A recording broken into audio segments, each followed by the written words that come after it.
إن الحمد لله نحمده ونصلي على رسوله الكريم أما بعد أعوذ بالله السميع العليم من الشيطان الرجيم من همزه ونفخه ونفثه بسم الله الرحمن الرحيم يا أيها الناس اتقوا ربكم الذي خلقكم من نفس واحدة وخلق منها زوجها وبث منهما رجالا كثيرا ونساء واتقوا الله الذي تساءلون به والأرحام إن الله كان عليكم رقيبا۔ آج سورۃ النساء اس کی تلاوت کی گئی ہے ابھی آپ کے سامنے، اور مزید اس کا کچھ حصہ ابھی تلاوت کیا جائے گا۔ یہ سورت جس کا نام سورہ نساء ہے، نام سے ہی ظاہر ہے کہ سورت کے اندر عورتوں کے مسائل زیادہ تر ڈسکس کیے گئے ہیں، اسی وجہ سے اس کا نام سورۃ النساء، نساء عربی میں عورت کو کہتے ہیں۔ اور یہ چیز آپ ذہن میں رکھیں کہ یہ سورت نازل کب ہوئی۔ قرآن کو سمجھنے کے لیے نبی کریم صلی اللہ علیہ وسلم کی سیرت کو پڑھنا انتہائی ضروری ہے۔ اگر سیرت سے واقفیت نہیں ہے تو قرآن سمجھ نہیں آ سکتا۔ آپ کو میں یہ کہوں گا کہ آپ الرحیق المختوم اس کا مطالعہ کریں۔ آپ میں سے اکثر ساتھیوں نے شاید پڑھی بھی ہوگی، اگر نہیں پڑھی تو آپ اس رمضان میں الرحیق المختوم سیرت النبی پر سب سے بہترین کتاب ہے، اور سعودی عرب میں مقابلہ ہوا تھا تو اول انعام اس کتاب کے مصنف کو ملا تھا۔ سب سے بہترین کتاب اصل عربی میں لکھی ہوئی ہے اور اردو میں بھی ہے، اور PDF میں بھی آپ کو مل جائے گی۔ اس موبائل کا اچھا استعمال کریں، اس کو پڑھیں۔ اور یہ صورت وہ اگر آپ سیرت کی کتاب پڑھیں گے وہاں کے جو واقعات ہیں وہ ذہن میں ہوں گے تو یہ چیز بڑی اچھی طرح پھر سمجھ آئے گی۔ یہ صورت نازل ہوئی نزول کے اعتبار سے، پچھلے صورت کل ہم نے پڑھا سورہ آل عمران میں غزوہ احد پر تبصرہ ہے۔ غزوہ احد کے بعد کے جو حالات ہیں کہ ایک جنگ میں پہلے بدر میں مشرکین مکہ کو شکست ہو چکی ہے، پھر احد میں جیتی ہوئی جنگ پھر ہار چکے ہیں، اور پھر دوبارہ سے وہ مسلمانوں کے خلاف تیاری کر رہے ہیں، اور پورے عرب میں تمام جتنے بھی عرب قبائل تھے سب کو پتہ چل چکا ہے کہ اسلام ایک ابھرتی ہوئی طاقت بن کے سامنے آ رہا ہے۔ اور اس وقت دنیا کی جو سپر پاور تھی روم اور ایران، ان کے بھی کانوں تک بات پہنچ چکی تھی کہ نئی طاقت۔ شروع میں تو انہوں نے سمجھا کہ یہ چند دن کی بات ہے، بس نئے چند لوگ ہیں، یہ ختم ہو جائیں گے، لیکن جب انہوں نے دیکھا کہ 313 نے 1000 کو شکست دے دی ہے، اور پھر دوبارہ ہارے ہوئے اور زخموں کی حالت میں بھی یہ گھروں میں نہیں بیٹھے اور آئے ہیں اور مشرکین مکہ کو بھگا کر آئے ہیں، اس کے بعد جو حالات بنے غزوہ احد کے بعد اور غزوہ احزاب سے پہلے، اس وقت جو حالات تھے ان حالات میں یہ صورت نازل ہوئی ہے۔ وہ حالات ایسے تھے کہ ہر وقت خوف منڈلا رہا تھا۔ کبھی کسی وقت خبر آتی تھی کہ فلاں قبیلہ مسلمانوں پر حملہ کرنے کی تیاری کر رہا ہے، فلاں قبیلہ حملے کی تیاری کر رہا ہے، مشرکین مکہ سب کو ملا رہے ہیں، اور انہوں نے ملایا بھی صحیح۔ غزوہ احزاب جو ہوا ہے، احزاب کا معنی جماعتیں، گروہ، لشکر، کہ غزوہ احزاب میں مسلمانوں کے خلاف تمام اس وقت دنیا کی جو طاقتیں تھیں عرب کے اندر ساری مل کر، سب کے سب یہودی بھی، منافق بھی، مشرکین مکہ بھی، اور عرب کے قبائل جتنے بھی تھے سب مل کر مسلمانوں کے خلاف آئے تھے۔ تو اس سے پہلے وہ تیاری کر رہے تھے مسلمانوں کے خلاف۔ ایسے حالات میں کہ جب ساری دنیا کی طاقت مل کر اسلام کو مٹانے کی کوشش کر رہی ہے، ان حالات میں اللہ رب العالمین مسلمانوں کی کیسی تربیت کر رہے ہیں، وہ حالات سامنے دو، اور پھر دیکھیں کہ کیسی تربیت ہو رہی ہے کہ جب تک تمہاری اپنی تربیت اس بنیاد پر نہیں ہوگی، کافروں کے سامنے تم منہ دکھانے کے قابل نہیں ہو، اور نہ ہی دنیا کے اندر تم اسلام کو غالب کر سکتے ہو۔ تربیت کیسی کی گئی؟ اس صورت کے اندر بنیادی طور پر اسلام کے جو معاشرتی مسائل ہیں ان کو بیان کیا گیا ہے۔ گھریلو مسائل، مسلمانوں کی خاندانی زندگی وہ کیسی ہونی چاہیے، گھر کے اندر ان کا آپس کے اندر تعلق کیسا ہونا چاہیے، اور گھر میں بھی خامند اور بیوی کا آپس کے اندر تعلق اور ایک دوسرے کے حقوق وہ کیسے ہونے چاہیے۔ اور ان میں بھی سب سے جو کمزور ترین طبقہ ہے وہ یتیموں کا ہے۔ اس معاشرے میں بھی اور آج بھی اس وقت یتیموں کا کوئی پرستان حال نہیں تھا۔ جنگیں ہوتی تھیں، لڑائیاں ہوتی تھیں، لوگ مارے جاتے تھے، اور یتیم کثیر تعداد میں تھے۔ یتیموں کو کوئی حق نہیں دیتا تھا، بیچارے رلتے تھے۔ تو سب سے پہلے ان یتیموں کا حقوق ان کا جو ہے وہ ذکر کیا گیا ہے کہ وآتوا الیتامی اموالہم، یتیموں کو ان کا مال دے دو، ان خفتم اللہ تقسطوا فی الیتامی، اور پھر زیادہ تر یتیموں میں بھی اگر لڑکے ہوتے یتیم، وہ تو بڑا ہو کر پھر جب بالغ ہو گیا، جوان ہو گیا، کمانے لگ گیا تو اپنے پیروں پر کھڑا ہو گیا، اگر بچی ہے یتیم تو وہ تو اور زیادہ کمزور ہے،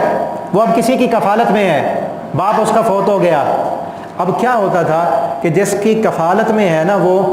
لڑکی، اگر اس لڑکی کے پاس مال بھی ہے اس کے باپ کی طرف سے تو وہ کیا کرتے، اس کا مال اپنے پاس رکھ لیتے، اور اگر وہ خوبصورت ہوتی تو اس سے نکاح بھی کر لیتے، خود نکاح کر لیتے یا اپنے بچے کا نکاح کر دیتے، لیکن اس کو اس کا حق مہر پورا نہ دیتے، اور عام جو عورت کو حقوق دیے جاتے ہیں وہ بھی اس کو نہ دیتے، یا پھر ایسے ہوتا کہ وہ عورت لڑکی خوبصورت نہیں ہے، اس کو اپنے پاس نکاح بھی نہیں کرنا چاہتے، اور مال ہے اس کے پاس، کسی اور کے پاس ساتھ بھی اس کو نکاح کر کے دینا نہیں چاہتے کہ مال تو ادھر چلا جائے گا، ایسے ہی بیچاری رہتی وہ۔ تو کہا گیا ان خفتم اللہ تقسطوا فی الیتامی، اگر تم یہ خطرہ محسوس کرتے ہو کہ یتیم بچی کے ساتھ اگر تم نکاح کرو گے تو انصاف نہیں کر سکو گے، تو فانکحوا ما طاب لکم من النساء، یتیموں کے علاوہ اور عورتیں جو ہیں جتنی بھی تمہیں پسند آئیں ان سے نکاح کر لو۔ اور ایک خرابی یہ تھی کہ نکاح کثیر تعداد میں ہوتے تھے، کوئی ان کی حد بندی نہیں تھی، کسی کے پاس 10 عورتیں ہیں، کسی کے نکاح میں 20 ہیں، کسی کی کتنی بیویاں ہیں، تو اس پر پابندی لگائی گئی کہ کم سے زیادہ جو ہے وہ 4 بیویاں بیک وقت ایک بندہ اپنے نکاح میں رکھ سکتا ہے، اس سے زیادہ نہیں، اور ساتھ شرط بھی کہ اگر انصاف کر سکتے ہو تو پھر کرو، اگر انصاف نہیں کر سکتے تو پھر فواحدہ، پھر ایک ہی تمہارے لیے بہتر ہے، کہ اگر تم دوسری کرو گے اور انصاف نہیں کرو گے، اس کو اس کا پورا حق نہیں دو گے، تو قیامت کے دن تمہارے لیے یہ جہنم میں جانے کا سبب بن جائے گی، کیونکہ اگر انصاف نہ کیا، نبی کریم صلی اللہ علیہ وسلم کا فرمان ہے جس کی 2 بیویاں ہیں اور دونوں میں انصاف نہیں کرتا، قیامت کے دن آئے گا ایک حصہ اس کا پورے جسم کا حصہ مفلوج ہوگا اور اسی حال میں اللہ کو ملے گا۔ اور پھر آگے حقوق بتائے گئے ہیں کہ ہر ایک کو اس کا حق دینا، یتیموں کے حق، اور پھر وراثت کے اندر اس وقت جو تھا اسلام کے آنے سے پہلے، ایک تو عورتوں کو کچھ حصہ نہیں ملتا تھا، بالکل حصہ تھا ہی نہیں عورت کا وراثت کے اندر، وراثت صرف مردوں کی تھی۔ آج عورتیں کہتی ہیں نا کہ ہمیں حق دو، برابر کے حقوق دو، اسلام نے جو حق دیے کسی اور نے نہیں دیے، عورت کا وراثت میں حصہ تھا ہی نہیں، بلکہ میں ابھی آگے بتاتا ہوں، عورت تو جو بیویاں ہوتی تھی نا کثیر تعداد میں، وہ خود وراثت شمار ہوتی تھی، مرنے والے کی وراثت میں اس کی بیویوں کو بھی تقسیم کر دیا جاتا تھا،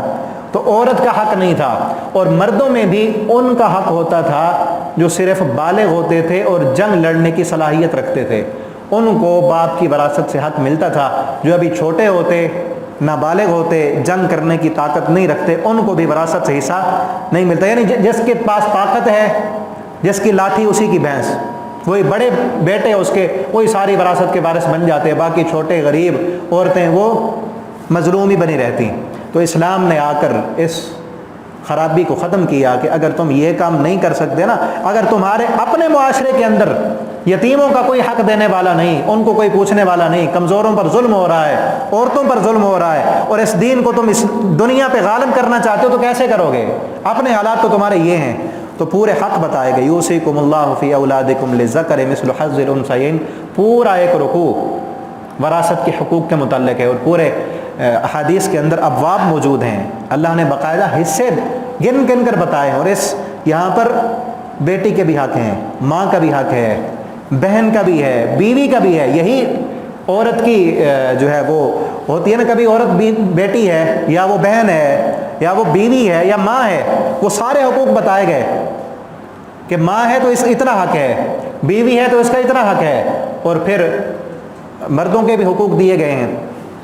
اور پھر اس کے بعد اللہ تعالیٰ نے حقوق بیان کرنے کے بعد فرمایا تلک حدود اللہ، یہ اللہ کی حدیں ہیں، کہ بیوی کو حق دینا اللہ کی حد ہے، بیٹی کو اس کا حصہ دینا وراثت میں اللہ کی حد ہے۔ وَمَن يُطِعِ اللَّهَ وَرَسُولَهُ، جو اللہ کی حدوں کی اطاعت کرے گا، يُدْخِلْهُ جنہ، اللہ اس کو جنت میں داخل کرے گا۔ وَمَن يَعْصِ اللَّهَ وَرَسُولَهُ، جو بندہ اللہ کی ان حدوں کی نافرمانی کرے گا، ان حدود کو توڑے گا، يُدْخِلْهُ نارا، اللہ ان کو جہنم میں داخل کر دے گا۔ آج بھی کئی لوگ، نبی کریم صلی اللہ علیہ وسلم نے فرمایا تھا یہ وراثت کا جو علم ہے نا، یہ پورے اسلام کے علم کا آدھا علم ہے، اور سب سے پہلے یہی علم اٹھا لیا جائے گا۔ اٹھا لیا جانے کا مطلب کیا ہے کہ کئی لوگ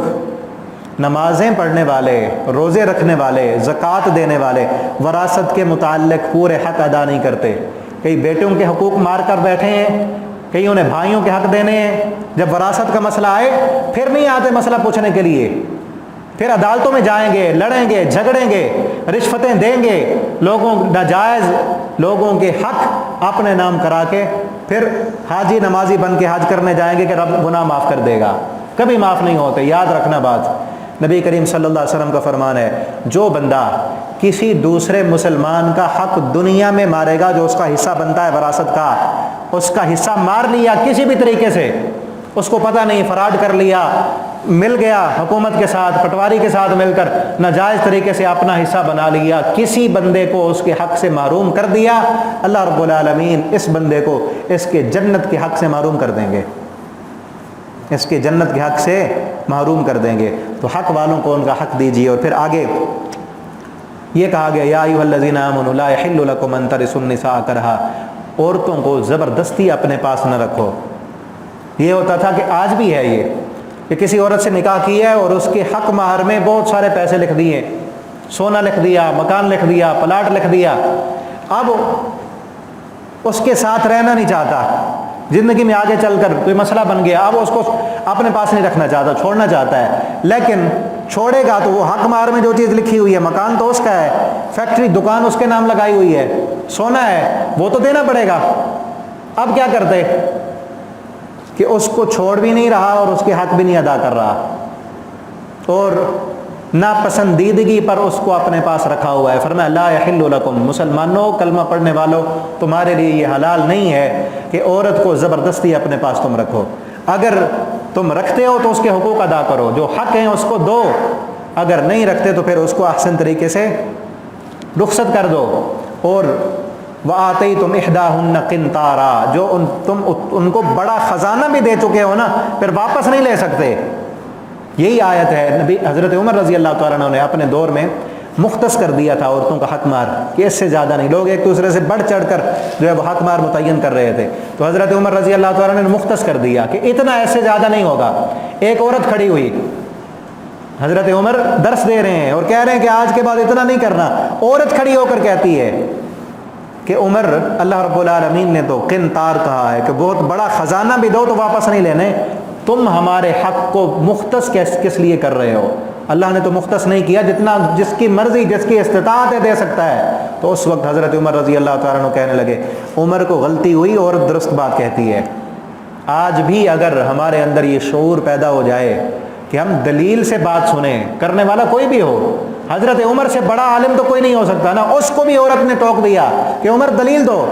اللہ رب العالمین تو قنطار کہتے ہیں، آپ کیوں کم کر رہے ہیں ہمارا حق؟ تو آگے پھر یہ کہا گیا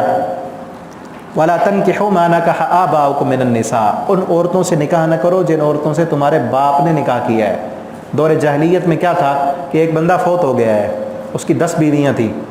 اب وہ عورتیں، وراثت ملنا تو دور کی بات ہے، وہ عورت بھی اس مرد کی، فوت ہونے والے کی وراثت ہے، اس کے بیٹے جس طرح اس کی وراثت پر حقدار بن جائیں گے، اسی طرح اس کی بیویوں کو اپنی لونڈیاں بنا لیتے تھے، اور بیوی کے ساتھ جو تعلق ہوتا ہے وہی لونڈی کے ساتھ ہوتا ہے، وہ اب ان کی لونڈیاں بن گئی۔ کس قدر ظلم تھا، بربریت تھی، جہالت تھی، اندھیروں میں انسانیت زندگی بسر کر رہی تھی کہ وہ عورت جو آج تک ماں تھی اب وہ اسی کی لونڈی بن گئی ہے، جس کو وہ بیٹے کی نظر سے دیکھا کرتی تھی اب وہ اس کا شوہر بن گیا ہے۔ تو روکا گیا لا تنکحوا ما نکح آباؤکم، جن عورتوں کے ساتھ تمہارے باپ نے نکاح کیا ہے ان کے ساتھ کبھی نکاح نہیں کرنا، الا ما قد سلف، جو پہلے گزر چکا ان کے لیے کیا کرو کہ توبہ کرو، اللہ سے معافی مانگو، اور توبہ کا طریقہ بھی بتایا گیا ہے کہ توبہ اس کی ہے انما التوبۃ علی اللہ للذین یعملون السوء بجہالہ، جو لوگ جہالت کی وجہ سے گناہ کر لیتے ہیں پھر توبہ کرتے ہیں فوراً، ان کی اللہ تعالیٰ توبہ قبول کرتے ہیں، ان لوگوں کی کوئی توبہ نہیں ہے جو گناہ کرتے رہتے ہیں، کل توبہ کریں گے، پرسوں کریں گے، جب دیکھا کہ اب گناہ کرنے کی صلاحیتیں ختم ہو چکی ہیں، اب کچھ کر ہی نہیں سکتا، اب تو آگے موت ہی ہے۔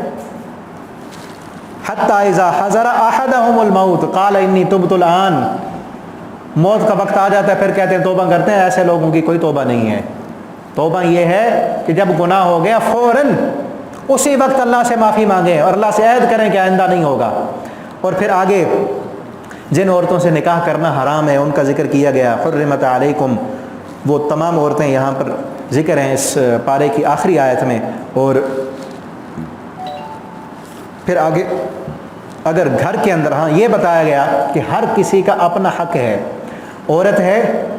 اس کے اپنے کچھ حقوق ہیں، کچھ اس کے فرائض ہیں، مرد ہے اس کے اپنے کچھ حقوق ہیں، کچھ اس کے فرائض ہیں۔ یہ جو اس وقت ہمارے معاشرے میں روش چل چکی ہے، کئی عورتیں کہتی ہیں ہم نے مردوں والے حق لینے ہیں، اور کئی مرد عورتیں بننے کی کوشش کر رہے ہیں، تو اس سے روکا گیا۔ وَلَا تَتَمَنَّوُا الْفَضْلَ بَيْنَكُمْ، اللہ نے جو تمہارے ایک دوسرے میں ایک دوسرے کو فضیلت دی ہے تم اس کی تمنا نہ کرو۔ کسی کو اللہ نے ذہنی صلاحیت زیادہ دی ہے، کسی کو جسمانی قوت اللہ نے زیادہ دی ہے، کسی کو اللہ نے حسن زیادہ دیا ہے، کسی کو اللہ نے احساس زیادہ دیا ہے۔ عورت کے اندر بھی اللہ نے کئی صلاحیتیں رکھی ہیں جو مرد کے اندر نہیں ہیں۔ جو کام عورت کر سکتی ہے وہ مرد نہیں کر سکتا، جو کام مرد کر سکتا ہے وہ عورت نہیں کر سکتی۔ اسی لیے کوئی عورت یہ نہ کہے کہ میں مرد کیوں نہیں ہوں، اور ساری زندگی یہی کوڑتی رہے کہ اگر میں مرد ہوتا تو میں یہ کام کرتا نہیں۔ اور کوئی مرد اس لیے کوڑتا رہے کہ میں فلاں معاشرے میں پیدا کیوں نہیں ہوا، میرے ساتھ یہ کیوں ہو رہا ہے، مجھے وہ فلاں صلاحیتیں کیوں نہیں ملی۔ اللہ تعالیٰ فرماتے ہیں لا تتمنوا الفضل بینکم، اللہ نے ایک دوسرے کو تمہارے اندر جو فضیلتیں دی ہیں، فوقیت دی ہے، ایک دوسرے کی تمنا نہ کرو۔ جس حال میں، جس کیفیت میں اللہ تعالیٰ نے تمہیں رکھا ہے اسی پر خوش ہو جاؤ اور اللہ کو راضی کرنے کی کوشش کرو۔ تو اللہ رب العالمین دونوں کو، کوئی عورت ہے، مرد ہے، کوئی گورا ہے، کالا ہے، جس علاقے معاشرے میں رہنے والا ہے، اللہ رب العالمین کی فرما برداری کرے گا تو اللہ تعالیٰ ان چیزوں کو نہیں دیکھتے، اللہ دل دیکھتے ہیں۔ اپنے دلوں کو اللہ رب العالمین کے قریب کرو۔ یہ نہیں ہے کہ عورت نماز پڑھے گی تو اس کو ثواب کم ہوگا، وہ صدقہ کرے گی تو ثواب کم ہوگا، مرد کرے گا تو زیادہ ہوگا، یہ نہیں ہے۔ اللہ رب العالمین کے ہاں سب چیزیں برابر ہیں۔ لیکن پھر یہ بھی بتایا گیا الرجال قوامون علی النساء، اب گھر چلانا ہے، گھریلو زندگی ہے، عورت اپنا مشورہ دے رہی ہے، مرد اپنا مشورہ دے رہا ہے، دونوں مل کر کام کریں گے۔ لیکن کبھی اختلاف بھی ہو سکتا ہے، جب اختلاف ہو جائے تو پھر کس کی بات مانی جائے گی؟ پھر اللہ تعالیٰ فرماتے ہیں کہ مرد کی بات مانی جائے گی، قوام مرد ہے۔ قوام کا معنی کئی لوگوں نے، عورتوں کو خصوصاً یہ آیت بڑی چبھتی ہے کہ مرد قوام کس لیے ہے۔ اللہ رب العالمین قوام کا جو معنی ہے وہ ہے نگہداشت کرنے والا، نگرانی کرنے والا، عورت کو اس کے جو ضروریات ہیں اس کی ضروریات کو پورا کرنے والا، یہ قوام کا معنی ہے کہ مرد نے ضرورتیں پوری کرنی ہے۔ اور اللہ رب العالمین نے، اسلام نے کہیں پر بھی عورت کو کمانے کی ذمہ داری نہیں لگائی، عورت کی معاشی ذمہ داری کوئی بھی نہیں ہے، اس نے گھر سنبھالنا ہے، بچوں کی پرورش کرنی، یہ اس کی ذمہ داری ہے۔ مرد کی ذمہ داری یہ کمانا ہے، اسی لیے کہا کہ قوام ہے، اسی نے کمانا ہے۔ عورت کو کھلانا، اپنے بچوں کی روزی روٹی کا بندوبست کرنا، یہ مرد کی ذمہ داری ہے۔ کیوں؟ کیونکہ یہ قوام ہے، اور اسی لیے گھر میں اگر اختلاف ہو جائے تو مانی اسی کی جائے گی، مرد کی۔ اور پھر آگے یہ طریقہ بھی بتایا گیا ہے اگر گھر میں جھگڑا ہو جائے خاوند اور بیوی کا تو ان کو ان کی اصلاح کس طرح کرنی ہے۔ اور پھر آگے اللہ رب العالمین نے وَاعْبُدُ اللَّهَ یہ کہا کہ اللہ کی عبادت کرو، اپنے گھروں کے ماحول کو درست کرو، اللہ کی عبادت کرو۔ وَلَا تُشْرِكُوا بِهِ شَيْئًا، اللہ کے ساتھ کسی کو شریک نہیں کرنا۔ وَبِالْوَالِدَيْنِ إِحْسَانًا، اپنے والدین کے ساتھ احسان کرنا ہے۔ وَبِذِي الْقُرْبَى، قریبی رشتہ داروں کے ساتھ احسان کرنا ہے۔ وَالْيَتَامَى، یتیموں کے ساتھ۔ وَالْمَسَاكِينِ، مسکینوں کے ساتھ احسان کرنا ہے۔ وَالْجَارِ ذِي الْقُرْبَى، قریبی رشتہ داروں کے ساتھ احسان کرنا۔ وَالْجَارِ الْجُنُبِ، ہمسایہ، اس کے ساتھ تم نے احسان کرنا ہے۔ وَالصَّاحِبِ بِالْجَنْبِ، اور عارضی ہمسایہ، ایک ہے مستقل جہاں آپ کی رہائش ہے وہ ہمسایہ، ایک ہے آپ مسافر ہیں، مثلا مسجد میں آپ نماز پڑھنے کے لیے آئے ہیں، یہاں آپ کے ساتھ بیٹھنے والا آپ کا ہمسایہ ہے، اس کے ساتھ بھی آپ نے احسان کرنا ہے۔ وابن السبیل، اور مسافر جو گزرنے والا ہے اس کے ساتھ بھی احسان کرنا ہے۔ ان اللہ لا يحب من كان مختالا فخورا، اللہ رب العالمین مختال بندے سے، جو یہ کہے کہ مجھے کیا ضرورت ہے اس کو سلام کرنے کی، اس کا حق ادا کرنے کی، یہ غریب، یہ فلاں، مجھے کیا آن پڑی ہے کہ میں ہمسایوں کے حقوق کو دیکھتا رہوں، میں اس مسافر کے حق ادا کروں؟ اللہ تعالیٰ فرماتے ہیں کہ اللہ رب العالمین ایسے بندے سے پھر محبت نہیں کرتے، ایسے بندے کو پسند نہیں کرتے۔ کہ میں نے شروع میں بتایا نا کہ حالات کیسے تھے، ان حالات میں اپنے گھر کی اصلاح کرو، خامند اور بیوی اپنے ایک دوسرے کے حقوق دیں اور ذمہ داریاں پوری کریں، اور اپنے والدین کے ساتھ احسان کرو، رشتہ داروں کے ساتھ احسان کرو، مسکینوں کے ساتھ احسان کرو، ہمسایوں کے ساتھ احسان کرو، مسافروں کے ساتھ، سب کو ان کے حقوق دو اگر تم نے دنیا میں سے اسلام کو غالب کرنا ہے۔ اور پھر یہاں سے آگے 4-5 رکوع جو ہیں ان میں منافقین سے خطاب کیا گیا ہے، ان کی بری عادتیں وہ بتائی گئی ہیں، اور یہاں جو ہے کئی آیتیں ایسی ہیں کہ جن میں یا ایھا الذین آمنوا کہہ کر خطاب کیا گیا ہے، لیکن ان سے مراد اصل ایمان والے نہیں ہیں، ایمان کا دعویٰ کرنے والے ہیں۔ وہ بھی منافق بھی تو اپنے آپ کو ایمان والے کہتے تھے نا، یا ایھا الذین، منافق کو قرآن میں کہیں نہیں ہے، ان کو بھی خطاب کیا گیا تو یا ایھا الذین آمنوا کہہ کر۔ ہاں یہ ہے یہاں پر کہ الم تر الی الذین یزعمون انہم آمنوا، وہ لوگ، ان کو دیکھا ہے آپ نے، یزعمون انہم آمنوا، جو یہ سمجھتے ہیں اپنے آپ میں کہ ہم مومن ہیں، حالانکہ ہم مومن نہیں ہیں، اور پھر وہ کرتے کہ یریدون ان یتحاکموا الی الطاغوت، وہ طاغوت سے اپنے فیصلے کراتے ہیں۔ اختلافات ہو جائیں تو پھر محمد رسول اللہ صلی اللہ علیہ وسلم کے پاس فیصلہ کرانے کے لیے نہیں آتے، بلکہ طاغوت کے پاس، اس وقت یہودیوں کے پاس، ان کی بھی تو ایک قسم کی ریاست تھی، وہ بھی فیصلہ کراتے تھے، ان کے یہودیوں کے عالم تھے، ان کی طرف جاتے ہیں۔ اور پھر 2 آیتیں ایسی ہیں اللہ رب العالمین نے اس پارے میں، 5ویں پارے میں 2 مرتبہ کہا ہے، ان اللہ لا یغفر ان یشرک بہ ویغفر ما دون ذلک لمن یشاء۔ اللہ کا یہ قانون ہے، یہ فیصلہ کر دیا اللہ نے کہ اللہ تعالیٰ مشرک انسان کو کبھی معاف نہیں کریں گے، مشرک کی معافی نہیں ہے۔ اللہ کی ذات میں، اللہ کی صفات میں جو انسان شریک کرے گا اس کو اللہ تعالیٰ کبھی معاف نہیں کریں گے۔ وَيَغْفِرُ مَا دُونَ ذَلِكَ لِمَن يَشَاءُ، اس کے علاوہ کوئی اور گناہ گار ہے تو اللہ چاہیں گے تو معاف کر دیں گے، کھلی چھٹی اس کے لیے بھی نہیں ہے، جس کے لیے اللہ چاہیں گے۔ اور کس کے لیے چاہیں گے؟ جو معافی مانگے گا، اپنے گناہوں کی معافی اللہ سے مانگتا رہے گا، اللہ تعالیٰ اسے ضرور معاف کر دیں گے۔ اور ایک اور آیت یہاں پر رونگٹے کھڑے کر دینے والی ہے، اللہ تعالیٰ فرماتے ہیں قیامت کے دن مجرموں کو، شرک کرنے والوں کو، کافروں کو جب جہنم میں ڈالا جائے گا، وہ جہنم میں جلیں گے، جل جل کر ان کی چمڑیاں جل جائیں گی، جیسے ہی چمڑی جلے گی کلما نضجت جلودہم بدلناہم جلودا، ایک چمڑی جلے گی ہم اوپر سے اور چمڑی ڈال دیں گے۔ آج سائنس نے یہ تحقیق کی ہے کہ یہ جو تکلیف ہمیں ہوتی ہے نا اوپر اس چمڑی کو ہوتی ہے، یہ چمڑی جب جل جائے یا یہ سن ہو جائے تو اندر گوشت کو تکلیف نہیں ہوتی، وہاں پر کیا ہوگا؟ یہ نہیں کہ پورا انسان جلے گا پھر دوبارہ بن جائے گا، نہیں، جیسے ہی ایک چمڑی جلے گی اللہ فرماتے ہیں بدلناہم جلودا، ہم اوپر اور چمڑی چڑھا دیں گے، لیذوقوا العذاب، تاکہ یہ عذاب کا مزہ چکھتا رہے۔ دنیا میں بغاوتیں کرتا تھا، اللہ کی نافرمانیاں کرتا تھا، اور پھر ساتھ ہی وہاں اسی پارے میں اللہ فرماتے ہیں افلا یتدبرون القرآن، قرآن پر غور و فکر نہیں کرتے تم تاکہ تمہاری آخرت سنور جائے اور تم جہنم سے بچ جاؤ۔ افلا یتدبرون القرآن، قرآن پر تدبر کرو، غور و فکر کرو۔ تدبر کا معنی ہوتا ہے گہرائی میں جانا، ایک ہے سرسری طور پر پڑھ لیا، سن لیا، اور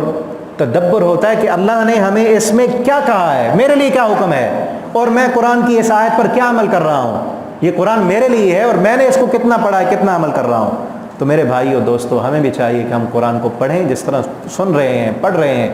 دن کو بھی اپنے اوقات مختص کریں، قرآن پر غور و فکر کریں، اور جتنا زیادہ وقت ہو سکتا ہے اس رمضان کے اندر قرآن کے ساتھ گزاریں۔ یہی ہمارا وقت، ابھی بیٹھے ہیں نا، اور یہ سستی بھی کہ اتنا ٹائم ہو رہا ہے، پتہ نہیں لمبا درس ہو گیا ہے، تراویح بھی لمبی ہو جاتی، پہلے دن ہی ساتھی کہہ رہے تھے قاری صاحب بڑا لمبا کر دیتے ہیں۔ یہ ٹائم ہماری زندگی کا قیمتی ترین ٹائم ہے۔